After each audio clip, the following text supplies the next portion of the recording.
असं म्हणतात देवाघरी न्याय असतोच. उशिरानं का होईना पण देवाघरी न्याय असतो आणि तो होतो.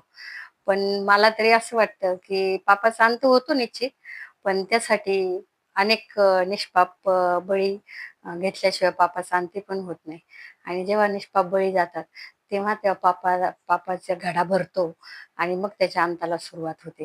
तर मला असं वाटतं हा देवाचा न्याय पण कधी-कधी ना म्हणजे खूप उशिरानं होणे पण चांगले नाही, योग्य वेळी व्हायला पाहिजे. म्हणजे जे निष्पाप बळी जातात किंवा निष्पाप लोकांना जो त्रास होतो तर तो वाचेल नाही का?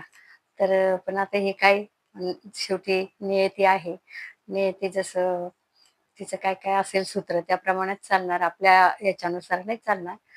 पण खूप अतिरेक होतो कधी-कधी काही गोष्टी बघताना, की अरे, काय एखाद्याची चूक नसताना एखाद्याला एवढा त्रास का? किंवा एखाद्याला एवढं दुःखच दुःख का येतं? चांगल्या माणसाच्या वाट्यालाच का येतं?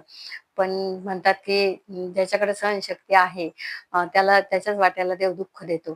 पण देवानं एवढं पण त्या सहनशक्तीचा अंत बघू नये, की इतकं दुःख द्यावं, की त्याचा देवावरचा विश्वासच उडत जाईल. तर देवाने योग्य वेळी निर्णय घेऊन आणि योग्य वेळी हे घेतलं पाहिजे, ॲक्शन घेतली पाहिजे असं मला वाटतं.